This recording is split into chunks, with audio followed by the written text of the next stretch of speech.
Hi, I'm Dr. Ravi Luka, Medical Director at Bupa, and welcome to this Academy module where today we're discussing women's health, specifically fertility, and how line managers can support their team members on the journey of trying to conceive. Fertility challenges can affect women at any stage of life and for many different reasons, from underlying health conditions like polycystic ovary syndrome or endometriosis, to age-related factors, lifestyle, or unexplained infertility.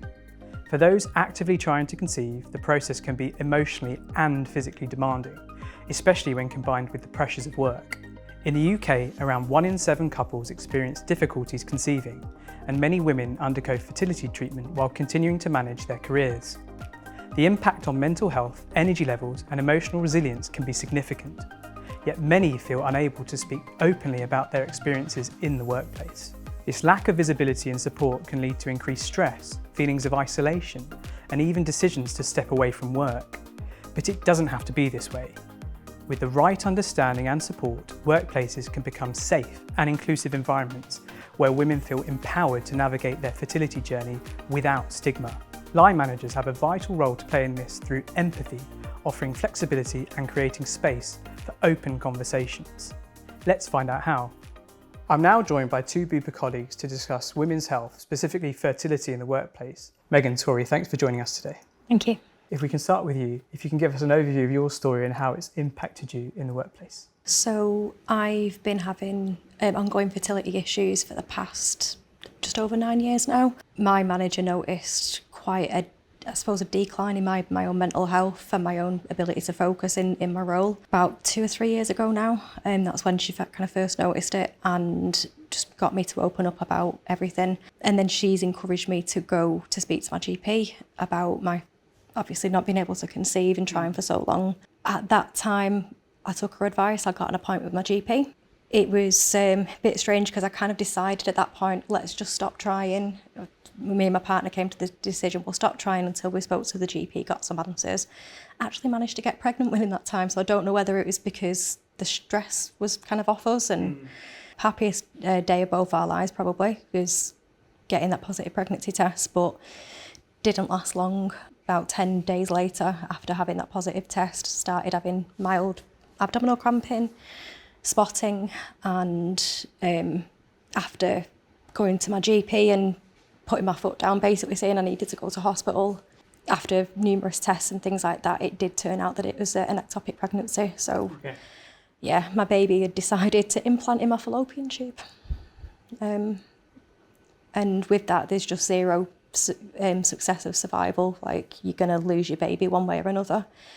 Mine had actually, it was that far gone, it was like 7 weeks gestation, that it had actually ruptured my tube. So there was no saving my tube either. I had to go in for emergency surgery, have my tube removed and my baby, and ended up having quite a bit of time off work, I'll be honest with you.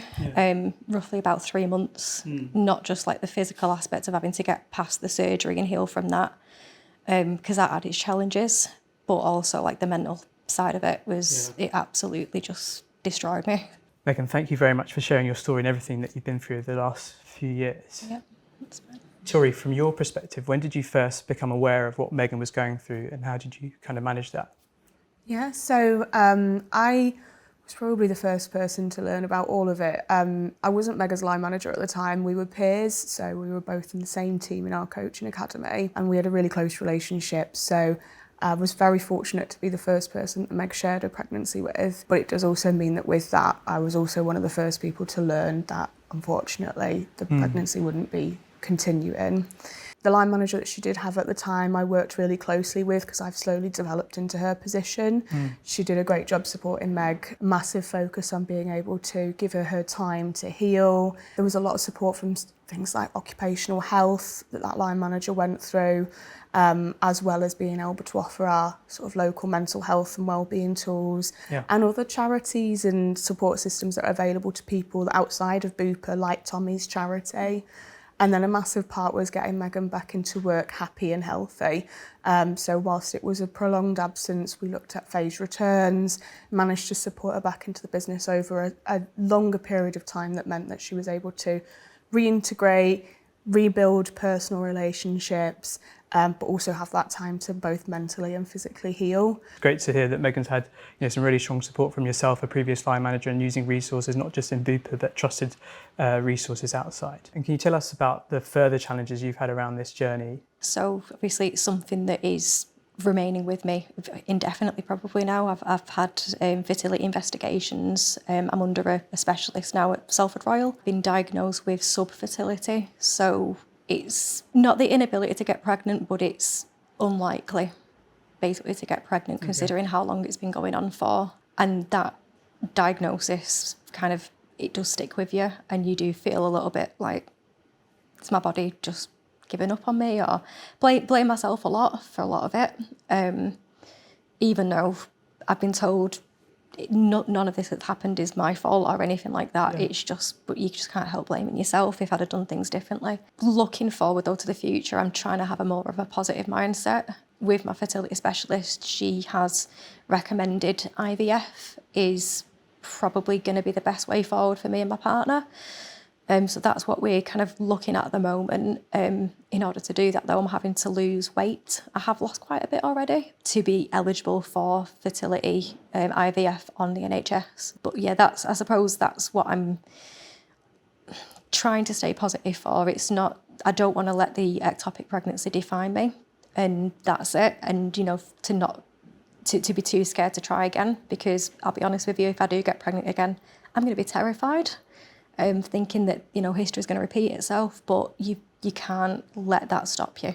Yeah. And my goal is I want a baby. Thanks, Megan. That's a fantastic outlet, I think, to have after everything you've been through. Tori, do you want to tell me a little bit about the ongoing support that you give Megan as her line manager? Yeah, absolutely. From the second that we started our leadership relationship, and the priority for me was really just making sure that Megan was in an environment that was both mentally and physically comforting for her, knowing that she can share anything that she needs to with me.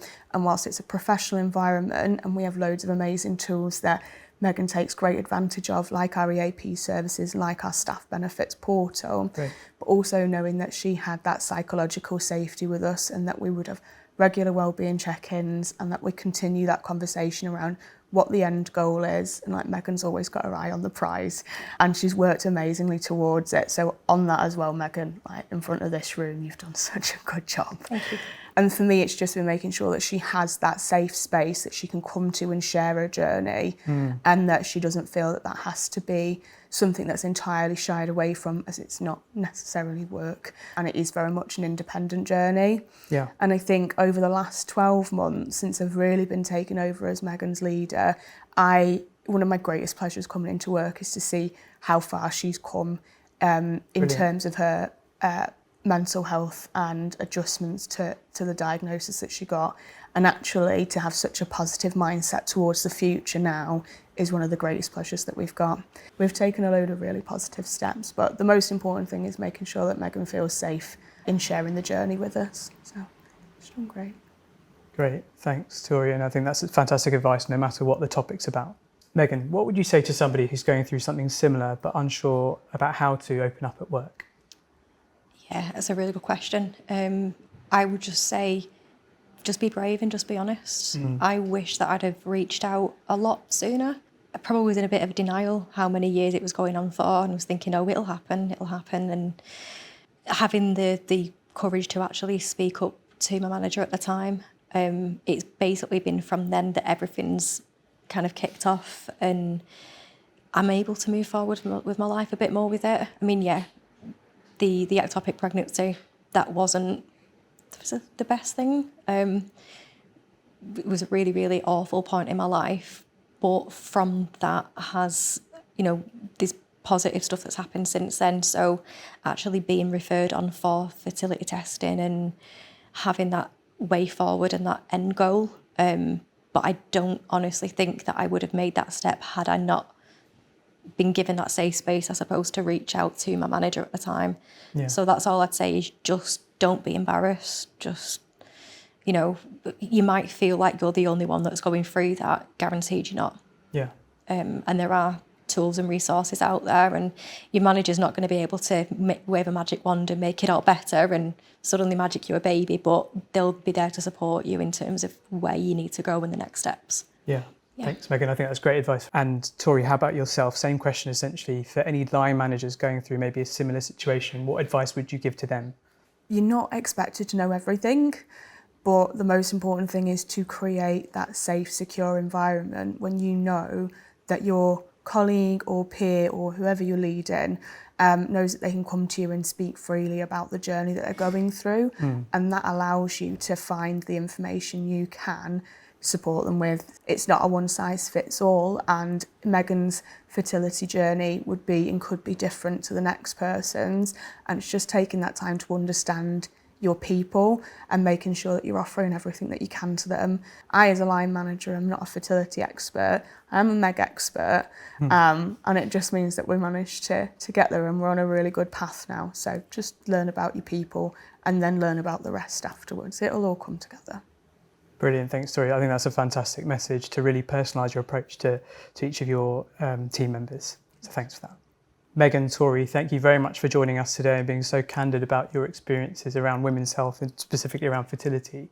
It's been great hearing your story, so thank you very much for sharing. I think it'll be a really useful resources for line managers or anyone going through such situations.